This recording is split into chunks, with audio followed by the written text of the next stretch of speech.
नमस्कार। पीसीएस से संबंधित जो पर्यावरणीय सम्मेलन हुए हैं, बहुत इम्पोर्टेंट सम्मेलन हुए हैं और जो हर एग्जाम में आते हैं, वो मैं आपके लिए लेके आया हूँ 25 ऐसे सम्मेलन। पहला सम्मेलन सबसे पहला स्टॉकहोम सम्मेलन होता है 1972 में। स्टॉकहोम स्वीडन की राजधानी है। इसे पहला वैश्विक पर्यावरण सम्मेलन माना जाता है। ये सारे के सारे एग्जाम में आए हुए हैं, आपके पीसीएस से लेके आईएएस तक में, खास करके हर एग्जाम में आते हैं, स्पेशली पीसीएस में तो आया ही है। इसे पहला वैश्विक पर्यावरण सम्मेलन माना जाता है। इसी में पहली बार इसमें एक पृथ्वी का नारा दिया गया है और पहली बार यूएनएफ की स्थापना हुई, यानी संयुक्त राष्ट्र पर्यावरण कार्यक्रम की स्थापना हुई है। किस सम्मेलन में? इसी सम्मेलन में 1972 की स्टॉकहोम सम्मेलन में। दूसरा सम्मेलन है नैरोबी सम्मेलन, 1982। स्थान नैरोबी केन्या की राजधानी है। स्टॉकहोम सम्मेलन के 10वीं वर्षगांठ पर आयोजित हुआ है। यूएनएफ की उपलब्धियों की समीक्षा, यानी कि जो पहला सम्मेलन स्टॉकहोम होता है, उसमें क्या हमने अचीव किया, उसके लिए है। ठीक है, आप लोग पढ़ लीजिएगा। तीसरा सम्मेलन है ब्रंटलैंड आयोग रिपोर्ट। ये स्पेशली एक आयोग है जो सतत विकास की पहली बार परिभाषा इसमें दी गई 1987 में। यह कोई सम्मेलन नहीं बल्कि रिपोर्ट थी। रिपोर्ट का नाम था अवर कॉमन फ्यूचर। ये कई बार आता है, ठीक है, ये बहुत बार प्रश्न आया, अवर कॉमन फ्यूचर। ठीक है, तो ये ब्रंटलैंड आयोग रिपोर्ट है। फिर है रियो डी जेनेरियो, ब्राजील की राजधानी है, 1992 में हुआ है।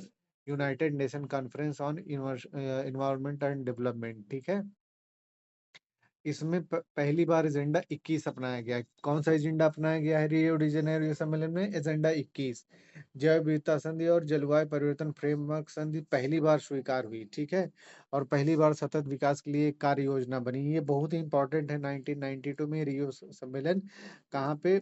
ब्राजील की राजधानी में हुआ है। एजेंडा 21 पहली बार अपनाया गया है। फिर है क्योटो प्रोटोकॉल, 1997 में। ठीक है, क्योटो जापान में है।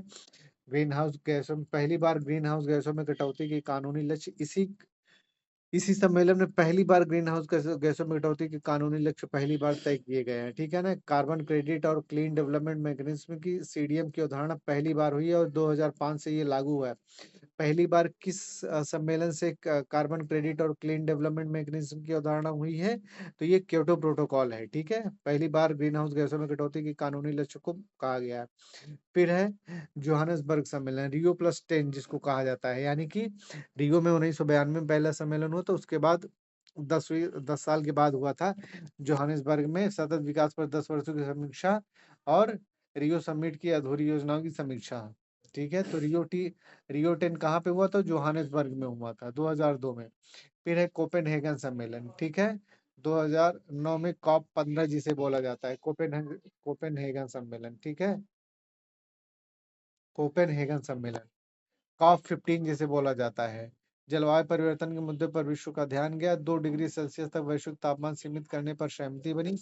पहली बार इसी सम्मेलन में ग्रीन क्लाइमेट फंड की नींव रखी गई है, पहली बार। ठीक है, सबसे इंपॉर्टेंट क्या है? ग्रीन क्लाइमेट फंड की नींव इसी सम्मेलन में रखी गई है। ठीक है, आप ध्यान दीजिएगा। फिर है कॉप 16 कानकुन सम्मेलन 2010 में। स्थान कानकुन मैक्सिको में है। ग्रीन फायर क्लाइमेट फंड को पिछले सम्मेलन में कहा गया है रेड प्लस वन संरक्षण और कार्बन क्रेडिट को मंजूरी मिली, रेड प्लस। ठीक है, तो ये चीज है, कानकुन सम्मेलन कॉप 16 में है। फिर है दोहा सम्मेलन 2012 कॉप 18। दोहा कहाँ है? कतर की राजधानी है। ठीक है, 2012 से 20 तक ग्रीन हाउस गैसों में कटौती के नए लक्ष्य को तैयार किया गया है। विकसित देशों की जिम्मेदारी दोहराई गई है। ठीक है, फिर है सबसे महत्वपूर्ण पेरिस समझौता कॉप 21। स्थान पेरिस। पहली बार इसमें 2 डिग्री सेल्सियस से कम और 1.5 डिग्री सेल्सियस तक तापमान वृद्धि रोकने का लक्ष्य रखा गया है। बाध्यकारी नहीं, लेकिन राष्ट्रीय योगदान अनिवार्य है। ग्रीन फाइनेंस पे पहली बार बल दिया गया है, तकनीकी सहयोग पर। ठीक है, इसको मैंने अभी आगे पूरा बताया भी है। फिर रियो प्लस 20 सम्मेलन 2012 में हुआ था। रियो प्लस 20 सम्मेलन कहाँ हुआ है? रियो डी जेनेरियो में। सतत विकास के 20 साल पूरे होने पर समीक्षा द फ्यूचर वी वांट दस्तावेज जारी किया गया है। इसी सम्मेलन में ये जो सबसे इंपॉर्टेंट दस्तावेज है, द फ्यूचर वी वांट दस्तावेज जारी किया गया है। एसडीजी की नींव इसी सम्मेलन में रखी गई थी 2012 में। ठीक है ना। द फ्यूचर वी वांट ये बहुत ही महत्वपूर्ण दस्तावेज है, कई बार प्रश्न में आया है आईएएस पीसीएस में, खास करके आईएएस में भी। द फ्यूचर वी वांट किस सम्मेलन में रखा गया? तो रियो सम्मेलन में रखा गया है। मॉन्ट्रियल प्रोटोकॉल 1987 में। ठीक है, मॉन्ट्रियल कहाँ पे? कनाडा में है। ओजोन परत को बचाने के लिए, ठीक है? पहली बार ओजोन परत को बचाने के लिए सीएफसी और अन्य ओजोन क्षयकारी पदार्थ यानी कि ये ऐसा मॉन्ट्रियल प्रोटोकॉल है, समझौता जिसमें पहली बार सीएफसी के बारे में ओजोन परत के लिए बचाने के लिए पर्यावरण सबसे सफल संधि मानी जाती है, ठीक है ना? तो किसके लिए? सीएफसी और अन्य ओजोन क्षयकारी पदार्थों पर रोक लगाने के लिए मॉन्ट्रियल प्रोटोकॉल 1987, वियना सम्मेलन 1985 में इसमें पहली बार ओज़ोन परत संरक्षण पर पहली बार चर्चा ज़रूर की गई थी, लेकिन जो मॉन्ट्रियल प्रोटोकॉल है 1987 में उसमें बाकायदा पूरा एक दस्तावेज़ तैयार किया गया है सीएफसी के लिए। रामसर सम्मेलन 1971 रामसर ईरान में है, आर्द्रभूमि वेटलैंड्स के संरक्षण के लिए इसको भारत में कई रामसर साइट्स घोषित हुए, अंतर्राष्ट्रीय जल जंतुओं का संरक्षण, ठीक है? जैव विविधता सम्मेलन सीबीडी 1992 में रियो सम्मेलन से ये उत्पत्ति संधि जो मैंने बताया था, सीबीडी की पहली बार अवधारणा आती है।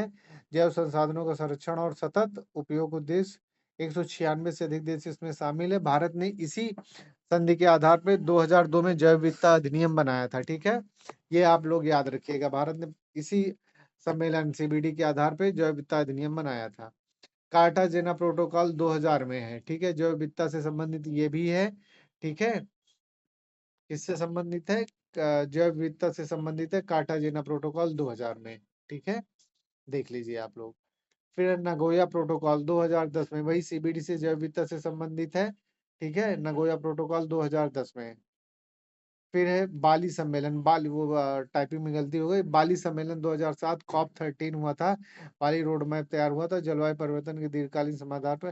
पहली बार रेड प्लस अवधारणा को मजबूती मिली थी। रेड प्लस अवधारणा को मजबूती मिली थी बाली सम्मेलन 2007 में कॉप 13। बान सम्मेलन 2001 कॉप 6 जो बोला जाता है, बान कहाँ में? जर्मनी में है, ठीक है? क्योटो प्रोटोकॉल को लागू करने की दिशा सीडीएम को बनाने के लिए बात कही गई। हेग सम्मेलन 2000 में है, कॉप 6 भाग 1 2000 में, ठीक है? इसी को बान में आगे बढ़ाया गया था। फिर है वार्सा सम्मेलन कॉप 19 2013 में, लॉस एंड डैमेज मैकेनिज्म इसी सम्मेलन से शुरू हुआ था। कौन सा? लॉस एंड डैमेज मैकेनिज्म इसी से शुरू हुआ था, ठीक है? यहाँ पे विकासशील देशों की भूमिका को बताया गया था। माराकेच सम्मेलन, माराकेच कहाँ पे है? मोरक्को में है। 2016 में कॉप 22, 2015 में पेरिस जलवायु समझौता जो हुआ था कॉप वो 21 था, ठीक है? यहीं पे माराकेच सम्मेलन में कॉप 22 2016 पेरिस समझौता को लागू करने की रूपरेखा बनाई गई थी। फिर है ग्लासगो सम्मेलन 2021 में कॉप 26 ग्लासगो स्कॉटलैंड में है, ठीक है?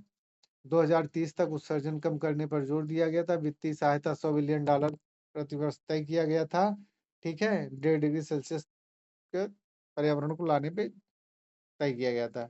फिर है शर्म एल शेख मिस्र में है COP 22 COP 27 loss and damage fund की स्थापना हुई थी, ठीक है?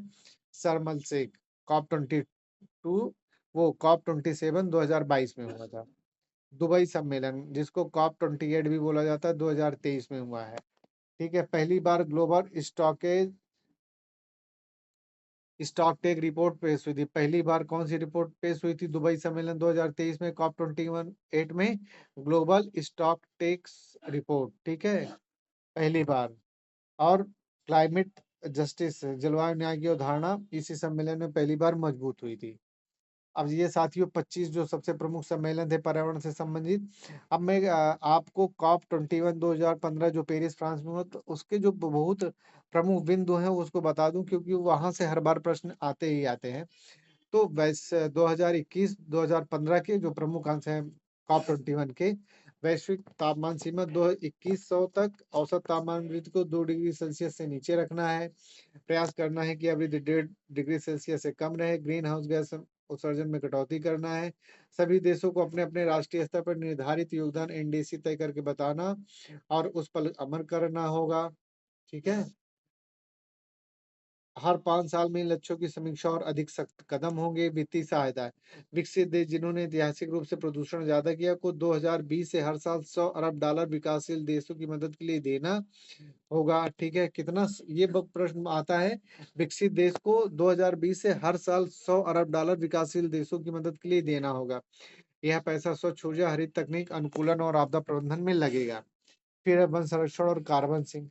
देशों को वनों की कटाई रोकना, वनों के संरक्षण और संवर्धन ताकि वे कार्बन अवशोषक बने रहें। ठीक है, नवीकरणीय ऊर्जा पर सोर्स, कोयला, तेल जैसे जीवाश्म ईंधनों पर निर्भरता घटाना, सौर, पवन, जल विद्युत और जैविक ऊर्जा को बढ़ावा, जलवायु अनुकूलन, पारदर्शिता और रिपोर्टिंग। सभी देश हर 2 साल में प्रगति रिपोर्ट देंगे कि उन्होंने क्या कदम उठाए हैं। ठीक है।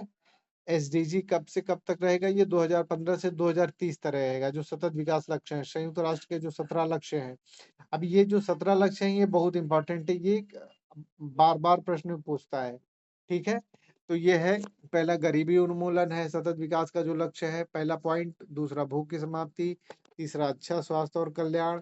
चौथा गुणवत्तापूर्ण शिक्षा। आप लोग इसको लिख लीजिएगा, नोट कर लेंगे तो बहुत अच्छा रहेगा। पांचवा लैंगिक समानता। छठा स्वच्छ जल और स्वच्छता। सातवां सस्ती और स्वच्छ ऊर्जा। फिर आठवां सम्मानजनक काम और आर्थिक वृद्धि। नौवां उद्योग नवाचार और संरचना। 10वां असमानताओं में कमी। 11वां टिकाऊ शहर और समुदाय। 12वां जिम्मेदार उपभोग और उत्पादन। 13वां जलवायु कार्रवाई क्लाइमेट एक्शन। 14 जल के नीचे जीवन समुद्र संरक्षण। थल पर जीवन, वन, भूमि और जैव विविधता का संरक्षण। शांति, न्याय और सशक्त संस्थान। 17 है लक्ष्य हेतु वैश्विक भागीदारी। ठीक है।